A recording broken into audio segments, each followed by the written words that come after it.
میں حلیم بنانا کیسا ہے؟ کیا محرم میں شوقیہ حلیم بنانا اور کھانا جائز ہے؟ محمد زبیر۔ اور اسی سے ملتا جلتا ایک سوال ہے جی، حلیم کا تلفظ کیسے کریں؟ سبحان اللہ، یہ محرم میں لوگ حلیم بنائیں گے تو کچھ حلیم کو دلیم کہہ رہے ہوں گے، کچھ سلیم کہہ رہے ہوں گے، کچھ وسیم کہہ رہے ہوں گے، تو اس سے پھر سلیم اور وسیم کو تو غصہ آئے گا کہ یار ہمارا نام حلیم کو کیوں دے رہے ہو؟ تو یہ بھی سوال پوچھا ہے جی، حلیم کو حلیم بولنا چاہیے یا دلیم بولنا چاہیے؟ اس بارے میں وضاحت فرما دیں محمد طاہا۔ اچھا، یہ بھی محرم کے حوالے سے سوال پوچھا جاتا ہے جی، کیا قربانی کا گوشت محرم سے پہلے ختم کرنا ضروری ہے؟ عاقب شاہ دبئی سے پوچھتے ہیں جی، کچھ لوگ کہتے ہیں قربانی کا گوشت محرم سے پہلے ختم ہو جانا چاہیے، کیا یہ بات صحیح ہے؟ نہیں، ایسا کچھ نہیں ہے۔ قربانی کا گوشت آپ پورے سال چلا سکتے ہیں اگر محفوظ رکھ رہے ہیں، لیکن وہی ہے کہ کھا لیں جلدی تو اچھی بات ہے، تازہ تازہ گوشت کھا لیں۔ محرم میں بھی بہت 2 مہینے ہو جاتے ہیں، تاخیر ہو جاتی ہے، تو اس لیے بہتر یہی ہے کہ پہلے کھا کے ختم کریں، لیکن اگر کوئی محفوظ بھی رکھتا ہے تو کوئی گناہ اس میں نہیں ہے۔ اچھا، ایک اور سوال سبیلوں کے حوالے سے پوچھا جاتا ہے کہ محرم میں سبیلیں لگانا، ان سبیلوں سے پانی پینا، تو دیکھیں وہ بھی شیعہ حضرات کا مسلک ہے، ان کا کانسیپٹ ہے کہ وہ حضرت حسین کے نام کی سبیلیں لگاتے ہیں۔ میں بار بار کہہ رہا ہوں، کسی کو چھیڑے نہیں، اپنا مسلک چھوڑے نہیں، دوسرے کو چھیڑے نہیں۔ یہ میں اہل سنت والجماعت کے لیے مسائل ریکارڈ کروا رہا ہوں کہ ہمارے لیے کسی بھی چیز کے جائز اور ثواب ہونے کے لیے دلیل کی ضرورت ہے۔ دلیل قرآن و سنت ہے، صحابہ ہیں، تو ہمیں نہ اہل بیت سے اس کا کوئی ثبوت ملتا ہے، نہ صحابہ سے، نہ قرآن و سنت سے کہ محرم میں صحابہ نے سبیلیں لگائیں۔ حضرت حسین رضی اللہ تعالیٰ عنہ کی شہادت کے بعد اہل بیت میں سے کسی نے سبیلیں لگائی ہوں یا انہوں نے سبیلیں لگانے کا حکم دیا ہو، کہیں بھی نہیں ملتا۔ یہ عمل بھی بدعت ہے، ناجائز ہے، اس سے اجتناب کریں۔ اور ایک عجیب بات ہے، کبھی آپ اس کو غم کا مہینہ کہتے ہیں اور کالے کپڑے پہنتے ہیں اور سبیلیں لگا کے لوگوں کو شربت پلا رہے ہیں، تو یہ تو خوشی کے موقع پہ ہوتا ہے نا، خوشی کے موقع پہ کھلایا پلایا جاتا ہے، تو یہ ایک کنفیوژن ہے کہ یہ خوشی منا رہے ہیں کہ غم منا رہے ہیں۔ تو کھلانا پلانا خوشیوں کے موقع پہ ہوتا ہے، تو اس لیے آپ ان چیزوں سے اجتناب کریں، نہ سبیل لگائیں، نہ اس پہ کھڑے ہو کر پانی پئیں۔ جو لگا کے بیٹھا وہ اس کو چھیڑے نہیں، آپ تنگ نہ کریں، وہ اس کا مسلک ہے، اس کو چھوڑ دیں۔ دنیا میں بہت سارے فرقے ہیں، کس کس کو آپ قابو میں کریں گے؟ ملک میں انارکی پھیلتی ہے، ملک میں فسادات ہوتے ہیں، کسی سے نفرت کرنے کی ضرورت نہیں ہے، کسی کو ٹاؤنٹنگ کرنے کی ضرورت نہیں ہے، طنز تانے کی ضرورت نہیں ہے۔ جو لگا کے بیٹھا ہوا ہے لگائے، جو پی رہا ہے اس کو پینے دیں، چھیڑے نہیں۔ لیکن میں آپ کے لیے یہ کہہ رہا ہوں جو اس وقت میرا پروگرام سن رہے ہیں، اگر آپ قرآن و سنت ہی کو فالو کرتے ہیں، آپ اہل سنت والجماعت میں ہیں، یا تو میں بار بار کہتا ہوں پورے شیعہ ہو جائے نا، پھر آپ ڈبل مسلکوں پہ چلنا تو یہ دنیا میں کسی کا بھی اصول نہیں ہے کہ آدھا ادھر آدھا ادھر، وہ تو کہیں کا بھی نہیں ہوتا، یا تو پورے ادھر ہو جائیں یا پھر پورے اہل سنت والجماعت بن جائیں۔ تو اہل سنت والجماعت کے ہاں یہ سبیلیں لگانا یہ جائز کام نہیں ہے، کیونکہ قرآن و سنت سے اس کا ثبوت نہیں ہے۔ لوگ کہتے ہیں کہ آدمی کسی کو شربت پلا رہا ہے، پانی پلا رہا ہے، تو پانی پلانا تو بڑا اچھا کام ہے، پانی پلانا اچھا کام ہے، پورے سال کسی دن کو خاص کر لینا یہ اچھا کام نہیں ہے، تو اس سے بدعت کی تائید ہوتی ہے۔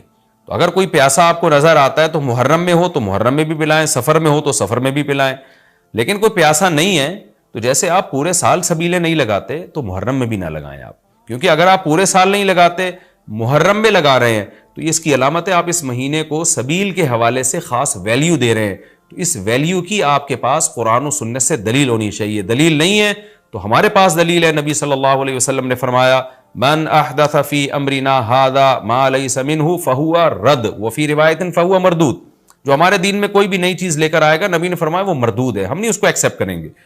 تو اس لیے بھائی ہم تو اس حدیث کو فالو کرتے ہیں، تو کائنڈلی آپ حضرات سے گزارش ہے، ہاں کوئی پورے سال سبیل لگا کے بیٹھا ہو تو وہ محرم میں بھی لگا لے، کیوں؟ وہ اس لیے کہ وہ محرم کو الگ سے فضیلت نہیں دے رہا سبیل کے حوالے سے، بلکہ وہ کہہ رہے بھائی میں تو پورے سال لوگوں کو پانی پلاتا ہوں تو محرم میں بھی پلا رہا ہوں، میں تو پورے سال شربت پلاتا ہوں تو محرم میں بھی پلا رہا ہوں۔ لیکن ایک آدمی سال کے 11 مہینے نہیں پلاتا، صرف محرم میں سبیل لگا کے بیٹھا ہے، اس کا مطلب وہ اس مہینے کو سبیل کے حوالے سے زیادہ ویلیو دے رہا ہے۔ اس ویلیو کے لیے میں نے کہا دلیل چاہیے، دلیل آپ کے پاس اگر نہیں ہے تو پھر وہ حدیث ہے جو ہمارے دین میں نئی چیز ایجاد کرے گا تو وہ چیز مردود ہے، اس لیے اس عمل سے بھی اجتناب کریں۔ دیکھیں جنت میں جانے کے لیے ہمیں وہ کام کرنے پڑیں گے جو اللہ رسول نے بتائے ہیں، اور اس میں اپنی طرف سے ایڈیشن کرنا یہ ناجائز ہے، اس عمل کو شریعت میں بدعت سیئہ کہا جاتا ہے۔ محرم میں حلیم بھی بناتے ہیں لوگ، تو بے اصل چیز ہے، بدعت ہے، کو ثواب سمجھ کے کریں گے بدعت ہے۔ بعض لوگ کہتے ہیں ہم ثواب سمجھ کے نہیں کر رہے، ویسے ہی سب بنا رہے ہیں تو ہم بھی بنا رہے ہیں، تو بدعت کی تائید تو ہو رہی ہے نا. آپ پورا سال پڑا ہے حلیم کھانے کے لیے، آپ کو کیا مصیبت ہے کہ آپ محرمی میں دیگ پکائیں؟ پورے سال کیوں نہیں پکا رہے تھے آپ؟ تو جب ایک رسم معاشرے میں غلط رسم پھیل جاتی ہے تو اس کا بائیکاٹ کرنا چاہیے. تو آپ نہ بنائیں، کسی اور مہینے میں بنا لیں آپ. تو پوری رات دیگیں چل رہی ہوتی ہیں مذہب کے نام پہ، تو یہ کام نہ کیا جائے نا. اور جو لوگ کہتے ہیں مذہب کے نام پہ نہیں کر رہے، ہم تو ویسے انٹرٹینمنٹ کر رہے ہیں، تو یار کسی اور دن کر لو بھائی، تم پورا سال پڑا ہوا ہے نا. ہم نے کب کہا ہے کہ آپ دیگیں نہ پکائیں؟ آپ پکائیں، پوری رات گھوٹے لگائیں اس میں، کسی اور دن کر لیں آپ. تو اس لیے اسلام کو بچائیں خرافات سے. اسلام کو ہمارے ذمے ہے کہ ہم اسلام کو اسلام وہی ہے جو نبی لے کر آئے. الیوم اکملت لکم دینکم واتممت علیکم نعمتی ورضیت لکم الاسلام دینا. اللہ کہتے ہیں آج کے دن میں نے دین مکمل کر دیا. جب یہ آیتیں نبی پہ نازل ہو گئیں تو اس میں حلیم نہیں تھا، محرم کا حلیم. تو دین مکمل ہو چکا، اس کو رہنے دیں آپ. اور پھر وہی ہے کہ جب آپ روزہ رکھیں گے تو حلیم کھائیں گے کس وقت؟ رات کو آپ کھائیں گے تو رات کو تو ویسے ہی کم کھانا چاہیے. سونے کے لیے اللہ نے رات بنائی ہے، کھانے پینے کے لیے تھوڑی بنائی ہے رات. دن میں آپ نے روزہ رکھنا ہے، تو وہ یہ روزے سے بھی میچ نہیں کر رہا ہے جو حلیم ہے نا. اس لیے اس سے اجتناب کریں، ایوائڈ کریں. جو گلی کے لوڑے لپاڑے بنا رہے ہوتے ہیں ان کو محبت سے سمجھا دیں، یار اگلے دن بنا لو، باز آ جائے ٹھیک ہے، نہیں تو پھر نکل لیں آپ پتلی گلی سے، الجھے نہیں لوگوں سے. تو یہ محرم کے حوالے سے کچھ باتیں تھیں. بھائی نبیل بھائی کوئی بات رہ تو نہیں گئی ہے آپ کے ذہن میں ہو تو بتا دیں، تاکہ یہ تو لوگوں نے جو سوال پوچھے تھے اس کے جواب تو میں نے دے دیا. آپ کے ذہن میں بھی کوئی سوال ہو تاکہ ٹاپک کمپلیٹ ہو جائے. محرم میں جھاڑو لگانا جائز ہے؟ جھاڑو سے کیا ہوتا ہے؟ یہ کہہ رہے ہیں وہ لوگ کہتے ہیں محرم میں جھاڑو نہیں لگانی چاہیے. ہاں، حلیم کو حلیم کہنا یہ بھی ایک سوال تھا. لوگ کہتے ہیں کہ جی حلیم اللہ کا نام ہے تو کھانے پینے کی چیز کو ہم حلیم کیوں کہتے ہیں؟ دیکھیں، جب اللہ کے لیے لفظ حلیم استعمال کیا جاتا ہے اس کا مفہوم کچھ اور ہوتا ہے، جب دیگ کے لیے استعمال کیا جاتا ہے اس کا مفہوم کچھ اور ہوتا ہے. تو اس میں کسی کا تصور بھی نہیں جاتا کہ میں اللہ کا نام لے رہا ہوں. یہ بالکل ایسے ہی ہے جیسے اردو میں صلواتوں کا مفہوم کچھ اور ہے. ہم کہتے ہیں اتنی صلواتیں سنا کے چلا گیا، حالانکہ صلوات تو درود کو کہتے ہیں اور نماز کو بھی کہتے ہیں صلات. تو اب کیا یہ لفظ استعمال جائز نہیں ہوگا؟ ظاہر ہے جائز ہے. اردو میں اس کا مفہوم کچھ اور ہے، عربی میں اس کا مفہوم کچھ اور ہے. بلکہ بعض دفعہ ایک ہی زبان میں ایک لفظ دو مختلف معنوں کے لیے استعمال ہو رہا ہوتا ہے، تو اس میں کوئی بھی پابندی نہیں لگاتا. جاریہ عربی میں باندی کو بھی کہتے ہیں، جاریہ عربی میں کشتی کو بھی کہتے ہیں. اور جو ہے اس طرح کی اور بہت ساری مثالیں ہمیں ملتی ہیں کہ ایک ہی لفظ مختلف معنوں کے لیے استعمال ہو رہا ہے. عین عربی میں آنکھ کو بھی کہتے ہیں، عین عربی میں گھٹنے کو بھی کہتے ہیں، عین عربی میں جاسوس کو بھی کہتے ہیں، عین عربی میں چشمے کو بھی کہتے ہیں، عین عربی میں سورج کی ٹکیا کو بھی کہتے ہیں، عین عربی میں سونے کو بھی کہتے ہیں.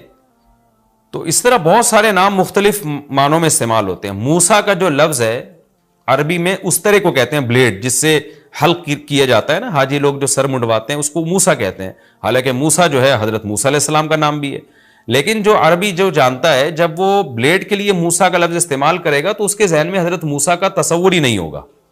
اور جب حضرت موسیٰ علیہ السلام کے لیے موسیٰ کا لفظ استعمال کرے گا تو بلیڈ کی طرف اس کا دماغ ہی نہیں جائے گا. تو اس لیے یہ بالکل مضبوط بات نہیں ہے کہ حلیم چونکہ اللہ کا نام ہے لہذا وہ دیگ کے لیے استعمال نہ کیا جائے. جب اللہ کا نام ہے تو اس میں دماغ ادھر نہیں آتا دیگ کی طرف. جب دیگ کے لیے استعمال کیا جاتا ہے تو اللہ کی طرف ذہن نہیں جاتا. یہ بالکل ایک الگ الگ معنی میں استعمال ہوتا ہے. تو اس لیے اتنا تکلف نہیں کریں جتنی جو لا تشددوا فیشدد اللہ علیکم. صحیح حدیث ہے، اللہ نے نبی نے فرمایا اپنے اوپر خامخواہ کی پابندیاں مت لگاؤ ورنہ اللہ بھی لگانا شروع کر دے گا. اللہ بھی تمہارے اوپر پابندیاں لگائے گا. اللہ کیسے لگائے گا؟ یعنی اللہ بھی تمہیں مشکل میں ڈال دے گا. تو جتنا ہمیں اجازت دی گئی ہے اس کے اندر رہنا چاہیے ہمیں. اور خامخواہ میں ایسی کھود کریت کر کے اپنے اوپر پابندیاں لگواتے چلے جانا مشکل ہو جائے گی نا. اب حلیم ہی مشہور ہو گیا ہے تو اب آپ اس کو کیسے دلیم بولیں گے؟ وہ کچھ اور نہ اٹھا کے دے دے آپ کو. تو اس میں کوئی حرج نہیں ہے کہ کیونکہ لغت بتاتی ہے، زبان بتاتی ہے کہ کس وقت کس لفظ کا کیا معنی ہے. اس میں کوئی حرج نہیں ہے اگر آپ یہ حلیم کو حلیم ہی کہیں، کوئی گناہ نہیں ہے انشاءاللہ اس میں. اچھا، محرم میں مرثیے سننا اور غم منانا اور رونا، سینہ پیٹنا، نبی صلی اللہ علیہ وسلم نے تو گریبان چاک کرنے والوں پہ لعنت کی ہے. بخاری مسلم کی روایتیں موجود ہیں. لیس منا من شق الجیوب، جو گریبان پھاڑتا ہے وہ ہم میں سے نہیں ہے. تو یہ سینہ پیٹنا، نوحہ کرنا، نیاحہ پر تو بخاری مسلم کی صحیح احادیث موجود ہیں نوحہ پر کہ یہ حرام ہے، ناجائز ہے. اس لیے ہم اس کو جائز نہیں سمجھتے. ہم یہ کہتے ہیں کہ سیدنا حسین ابن علی رضی اللہ تعالیٰ عنہ کی تعلیمات کو فالو کریں آپ. تعلیمات تو زیرو ہیں. ہم ان کی تعلیم، ان کی تو اتنی بڑی داڑھی تھی سیدنا حسین ابن علی رضی اللہ تعالیٰ عنہ کی، وہ تو سخی تھے، وہ تو غیرت مند تھے. آج ہمارے یہاں سے غیرت ختم ہو گئی ہے، بہنوں کی وراثتیں کھا کے بیٹھے ہوئے ہیں ہم لوگ، اور انہی وراثتوں سے عمرے بھی ہو رہے ہوتے ہیں وراثت کھا کے.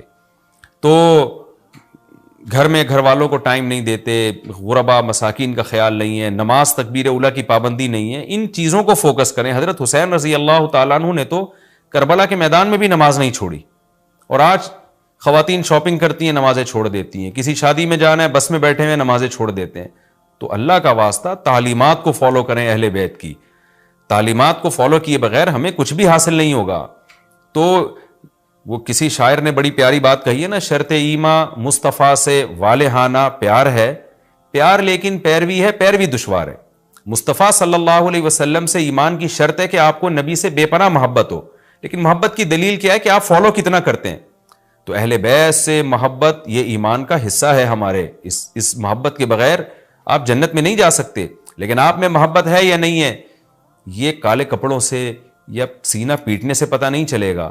اس کا پتہ اس سے چلے گا کہ آپ ان کو فالو کتنا کرتے ہیں.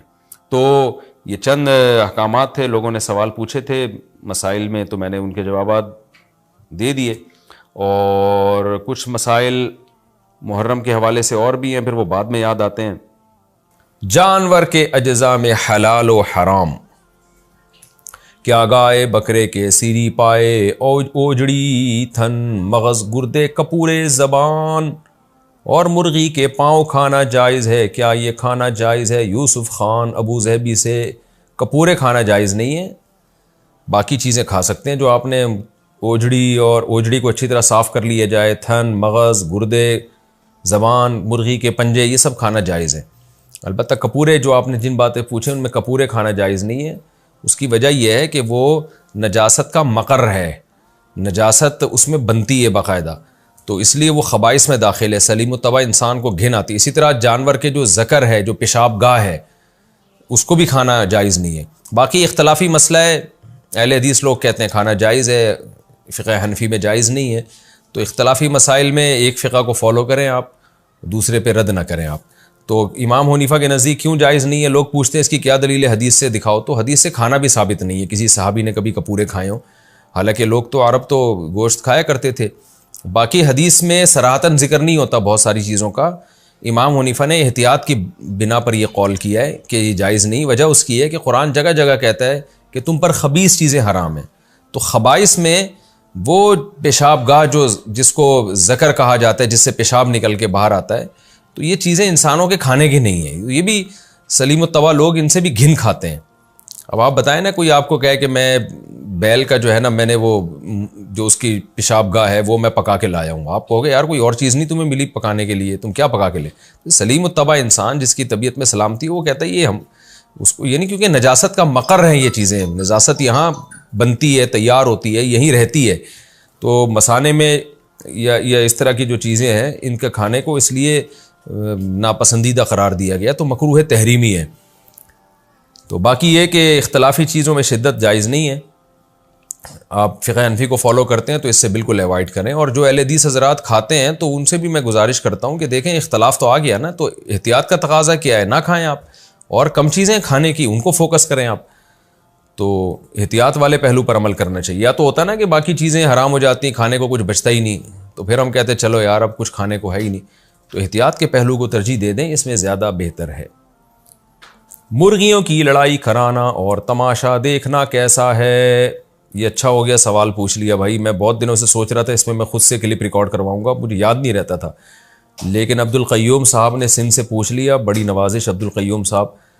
ہمارے ہاں لوگ مرغوں کی لڑائی کرواتے ہیں، کیا یہ گناہ ہے؟ اور جو لوگ مرغوں کی لڑائی دیکھیں گے کیا ان کو بھی گناہ ہوگا؟ عبد القیوم صاحب بالکل گناہ ہے، حرام ہے. اس طرح سے جانوروں کو عذاب دینا یہ بہت شدید گناہ ہے. آپ بتاؤ، نبی صلی اللہ علیہ وسلم کی صحیح حدیث ہے کہ ایک عورت نے بلی کو باندھ دیا، وہ بھوکی پیاسی مر گئی. اللہ نے اس شخص کی، اس عورت کی ساری نیکیاں ضائع کر دی. جانور کو عذاب دینا بھی بہت بری بات ہے، اور جس نوعیت کی تکلیف دیں گے اسی نوعیت کا گناہ ہوگا. تو اس لیے اپنی جانوں پہ رحم کریں. یہ مرغوں کو لڑانا کس طرح سے خونم خون ہو جاتے ہیں, ان کی کیا گزر رہی ہوتی ہے ان کے اوپر, اور لوگ تماشا دیکھ رہے ہوتے ہیں. اس سے بھی بدترین میں نے چیزیں دیکھی ہیں یوٹیوب پہ. گڑھا کھود دیتے ہیں, اس میں اس کو کتے کو اور جو ہے وہ سور کو چھوڑ دیا آپس میں لڑنے کے لیے, خنزیر کو یا اور بھیڑیے کو چھوڑ دیا, وہ لڑ رہے ہیں, وہ بھاگنے کی جگہ نہیں ملتی کسی کو جو ہار جاتا ہے. تو تماشا دیکھ رہے ہیں, آپ کی انٹرٹینمنٹ ہے, اس مخلوق پہ کیا گزر رہی ہے. نبی صلی اللہ علیہ وسلم نے فرمایا کہ حدیث کا مفہوم ہے اس کے بارے میں تم سے سوال ہوگا. صحابہ نے عرض کیا یا رسول اللہ, کیا جانوروں کے ساتھ اچھا سلوک پہ بھی ہمیں اجر ملتا ہے؟ آپ نے فرمایا فی کلی کبدن ذی رطبۃ اجر, ہر جاندار چیز کے ساتھ احسان کرو گے اجر ملے گا. تو جیسے ہر جاندار چیز کے ساتھ احسان کرنے پہ ثواب ملتا ہے, تو اسی طرح ہر جاندار چیز کے ساتھ ظلم کرنے پر عذاب بھی ہوتا ہے. صحیح مسلم کی حدیث ہے, نبی صلی اللہ علیہ وسلم نے فرمایا پچھلی امتوں میں ایک پیغمبر کو چیونٹی نے کاٹا, تو انہوں نے وہ چیونٹیوں کے بل میں جتنی چیونٹیاں تھیں نا سب کو جلا دیا. تو اللہ نے وحی کر کے آپ کو تنبیہ کی کہ جس چیونٹی نے آپ کو کاٹا تھا آپ نے اس کے علاوہ باقیوں کو کیوں سزا دی ہے. تو چیونٹی کو آپ بلا وجہ نہیں مار سکتے, تو آپ یہ مرغوں کو لڑائی دیکھنا اور ان کو اذیت دینا, یہ منظر کیسے آپ دیکھ سکتے ہیں شریعت میں, کیا اور یہ کیسے آپ کر سکتے ہیں؟ حدیث میں آتا ہے, صحیح حدیث ہے کہ کچھ صحابہ نشانے بازی سیکھ رہے تھے. عبداللہ بن عمر نے دیکھا مدینہ میں کچھ بچوں کو کھیلتے ہوئے کہ وہ نشانے بازی سیکھ رہے ہیں, اور کیسے سیکھ رہے ہیں؟ مرغیوں کو باندھ کے, کہ مرغیوں پہ تیر چلا چلا کے نا نشانے سیکھ رہے ہیں. تو ان کو منع کیا کہ نبی صلی اللہ علیہ وسلم نے اس عمل سے منع کیا ہے. دجاجہ مسبورہ اسے کہتے ہیں, بندی ہوئی مرغی, اس پہ مار مار کے نشانے سیکھتے تھے. منع کیا آپ صلی اللہ علیہ وسلم نے کہ نشانے بازی کے لیے تو آپ کوئی بھی ہدف رکھ کے اس سے نشانے سیکھ سکتے ہیں, جانوروں کو آپ کیوں ہدف بنا رہے ہیں اس کے لیے. تو آپ صلی اللہ علیہ وسلم نے اس سے بھی منع کیا ہے کہ کوئی مادہ پرندہ انڈے دے اور آپ جو ہے یا چوزے ہوں اور آپ وہ چوزے اٹھا کے لے آئیں, اور وہ تلاش کر رہی ہو اس اپنے بچوں کو. تو کوئی آپ کو انسان کو کوئی فائدہ اگر ہو رہا ہے اس سے, پھر ہمیں اجازت ہے کہ ہم جانوروں کو استعمال کر سکتے ہیں. فائدہ کیا ہو رہا ہے؟ ذبح کر کے اس کو کھانا ہے. اسی طرح آپ صلی اللہ علیہ وسلم نے شکار سے منع کیا, بغیر وجہ کا شکار, کہ آپ نے نہ جانور کھانا ہے, آپ ویسے ہی انٹرٹینمنٹ کے لیے جانوروں کو تیر اندازی کر رہے ہیں. جیسے بعض لوگوں کو عادت ہوتی ہے پرندہ بیٹھا ہوا ہے بس اس کو مار رہے ہیں بلا وجہ. بھائی کھانے کے لیے تو مار سکتے ہو آپ, ویسے نہیں آپ جانور کو مار سکتے. تو یہ ساری چیزیں قیامت کے دن ان سب کا حساب و کتاب دینا پڑے گا.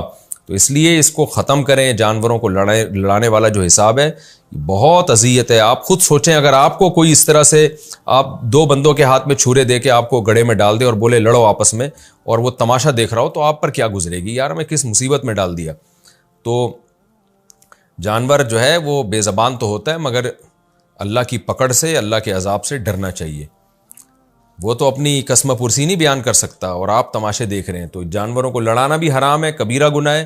اور جو یہ منظر دیکھ کے ہنسے گا, اور کیونکہ جو منظر دیکھتے ہیں تو ان کے ہنسنا اور ان کی کلیپنگ اور یہ چیزوں سے تو اس کو موٹیویشن ملتی ہے. تو گناہ کرنا بھی حرام اور گناہ کے لیے موٹیویشن بھی حرام ہے. اس لیے اس عمل کو نہ کریں, اور بہت بڑا جرم ہے یہ. مچھر مکھی کا خون لگا ہو تو کیا نماز پڑھ سکتے ہیں؟ کیا کپڑے پر مچھر مکھی کے مر جانے سے خون لگ گیا ہو تو کیا اسے پہن کر نماز ہو سکتی ہے؟ اور اگر نماز کی حالت ہی میں کسی مچھر کے دب کر مر جانے سے خون لگ جائے تو کیا کریں؟ محمد ثاقب انڈیا سے. محمد ثاقب بھائی, پہلے تو آپ کا بہت بہت شکریہ کہ آپ مختلف طریقوں سے مچھروں کو قتل کرتے ہیں, کیونکہ کراچی میں ہم مچھروں اور مکھیوں سے بہت پریشان ہوئے ہیں. تو کبھی آپ کے نیچے دب کے مر رہے ہیں, کبھی آپ ہاتھ مار رہے ہیں تو مچھر کا خون کر رہے ہیں. جب بھی میں سنتا ہوں کہ کسی انسان نے مچھر کا قتل کیا ہے, خوشی ہوتی ہے کہ چلو دنیا سے چند مچھر تو ختم ہوئے. اور آپ کراچی والوں کے لیے بھی خصوصی دعا کریں. بارش کے بعد جو ہمارے ہاں مکھیوں کی ایک بھرمار ہے, جیسے فرعونیوں پر مینڈکوں کا عذاب مسلط ہوا تھا نا, تو ایسا لگ رہا ہے کراچی والوں پر مکھیوں کا عذاب مسلط ہوا ہے. غلط لوگوں کو بار بار کراچی والے سلیکٹ کرتے ہیں انتخابات کے لیے, جس کی وجہ سے کبھی مچھروں کا عذاب آتا ہے کراچی والوں پہ, کبھی مکھیوں کا عذاب آتا ہے. ابھی ہم نے اسٹوڈیو سے گھنٹہ لگا کے مکھیاں بھگائی ہیں بڑی مشکل سے, تو میں تمیز سے یہاں بیٹھا ہوا ہوں, ورنہ یہاں کا بھی منظر آپ دیکھ لیتے. بہرحال مسئلے کا جواب یہ ہے کہ مچھر مکھی کے خون سے کپڑے ناپاک نہیں ہوتے. وہ اگر دب کے قتل بھی ہو جائے تو صرف ثواب ہی ملتا ہے, وہ نماز آپ کی ہو جائے گی انشاءاللہ. اچھا بھائی، خون نکلنے سے کیا وضو ٹوٹتا ہے یا نہیں؟ کیا خون نکلنے سے وضو ٹوٹ جاتا ہے؟ ایک عالم نے بتایا کہ وضو نہیں ٹوٹتا، اور دلیل یہ دی کہ کسی جنگ سے واپسی پر ایک انصار صحابی جو پہرے داری پر مامور تھے، ان کو نماز کی حالت میں کسی مشرک نے زخمی کر دیا۔ ان کا کافی خون بہا مگر انہوں نے نماز نہیں توڑی۔ وضاحت فرما دیں سید اعجاز احمد۔ یہ حدیث اکثر پیش کی جاتی ہے جو آپ نے پیش کی ہے، اور رد کیا جاتا ہے، یہ دلیل کے طور پہ پیش کی جاتی ہے کہ جی دیکھو وہ تو صحابی خون نکل رہا تھا، نماز پڑھ رہے تھے، پھر بھی وضو نہیں ٹوٹتا ان کا۔ تو اس کا جواب یہ ہے کہ قرآن مجید سے پتہ چلتا ہے کہ خون نجس ہے۔ یہاں تک کہ جو فقہا اس کے قائل ہیں نا کہ خون نکلنے سے وضو نہیں ٹوٹتا، وہ بھی خون کو نجس اور ناپاک مانتے ہیں۔ تو اسی حدیث پر ہم ان پر بھی حجت پیش کرتے ہیں کہ یہ اس حدیث میں تو یہ ہے کہ خون نکلا، تو چلو آپ نے کہہ دیا نکلنے سے وضو نہیں ٹوٹتا، لیکن کپڑے تو ناپاک ہو گئے نا، تو ان کی نماز کیسے ہو گئی؟ تو جو جواب آپ کا اس کے بارے میں ہے، وہی جواب ہمارا اس کے بارے میں، کہ خون نکلنے سے کپڑے تو ناپاک ہو رہے تھے نا ان کے۔ تو جب کپڑے ناپاک تھے پھر بھی انہوں نے نماز پڑھی، تو آپ کیا کہہ سکتے ہو؟ یہی کہو گے، یہ تو نہیں کہہ سکتے کہ خون پاک ہے، اس لیے کہ وہ تو قرآن سے پتہ چلتا ہے خون ناپاک ہے۔ تو آپ یہی تعویل کرو گے کہ بھائی ان صحابی کو اس وقت مسئلے کا علم نہیں تھا، اور نہ نبی صلی اللہ علیہ وسلم سے یہ ثابت ہے کہ نبی نے ان کو یہ کہا ہو کہ ہاں بھائی جو ہے نا جو خون آپ کا نکلا تھا اس سے آپ کا وضو نہیں ٹوٹا۔ تو نہ نبی صلی اللہ علیہ وسلم سے ان کی تائید ثابت ہے، یہ ان کا اپنا ذاتی عمل تھا۔ تو عین ممکن ہے ان صحابی کو مسئلے کا علم نہ ہو، یہ بھی ممکن ہے کہ خون کی نجاست کا حکم بعد میں نازل ہوا ہو، اس وقت تک شریعت کے یہ والا حکم شریعت کا آیا نہ ہو کہ خون نجس ہوتا ہے، ناپاک ہوتا ہے۔ تو باقی خون کے نکلنے سے وضو اس لیے ٹوٹتا ہے کہ خون نجاست ہے، اور حدیث میں آتا ہے ایک صحابیہ نے نبی صلی اللہ علیہ وسلم سے عرض کیا کہ یا رسول اللہ مجھے استحاضہ ہوتا ہے نا، تو آپ نے فرمایا توضئی، وضو کر لیا کرو جب یہ خون نکلا کرے، فإنها دم عرق، یہ رگ کا خون ہے، یہ حیض نہیں ہے، لیست بالحیضہ، یہ حیض نہیں ہے، یہ رگ کا خون ہے جس کے نکلنے کی وجہ سے وضو ٹوٹ رہا ہے۔ تو اس لیے ہم بھی کہتے ہیں کہ جب بھی رگ سے خون نکلے گا تو وضو ٹوٹ جائے گا اسی حدیث کی بیس پہ، اور ویسے بھی نجس چیز ہے، نجاست کے جسم سے نکلنے سے وضو ٹوٹ جاتا ہے۔ تو اگرچہ خون نکلنے سے وضو ٹوٹنے کا مسئلہ اختلافی ہے، مگر یہ حدیث امام حنیفہ کے خلاف پیش نہیں کی جا سکتی۔ وجہ اس کی ہے کہ نجس تو بہرحال ہے۔ اب بعض حضرات نے اس میں بڑی تعویلات کی ہیں کہ ہو سکتا ہے ایسے پچکاری خون کی نکلی ہو کہ کپڑے پہ نہ لگاؤ اور بالکل ایسے نکل کے، تو یہ ممکن نہیں ہے بھائی کہ جب زخم سے خون نکل رہا ہو تو ایسے پچکاری کے ساتھ کہ جسم اور کپڑوں پہ لگی نہ رہا ہو، یہ پاسبل نہیں ہے۔ تو اس لیے اس حدیث کے ظاہر پر کسی کا بھی عمل نہیں ہے۔ تو یہ حدیث یہ اسی پر معمول ہے کہ ان صحابی کی اپنی ذاتی رائے ہوگی، اور یہ بھی ممکن ہے کہ ان صحابی کے جسم سے جب خون نکلا تو انہوں نے ہو سکتا ہے اپنے آپ کو معذور سمجھ لیا ہو۔ معذور آدمی کا وضو نہیں ٹوٹتا۔ معذور کا مطلب یہ کہ نماز ان کو یہ غالب گمان ہو کہ میں یہ جو بلیڈنگ مجھے ہو رہی ہے یہ نماز کے آخری وقت تک ہوتی رہے گی، اور میرے لیے اب طہارت کے ساتھ وضو کرنا ممکن نہیں ہے۔ بعض دفعہ پیشنٹ کی اتنی بلیڈنگ ہوتی ہے نا کہ اس کے لیے ممکن ہی نہیں ہوتا کہ وہ جب خون رکے گا تو وہ وضو کر کے نماز پڑھ لے گا، رکتا ہی نہیں ہے خون۔ تو یہ بھی ممکن ہے کہ ان صحابی کا یہ خیال ہو کہ میں معذوروں کی فہرست میں داخل ہو گیا ہوں، اس کا بھی امکان موجود ہے۔ تو کچھ بھی ہے، چونکہ یہ واقعہ چونکہ قرآن کے بھی خلاف ہے اور اس حدیث کے بھی خلاف ہے، تو اس لیے اس واقعے کی تعویل کی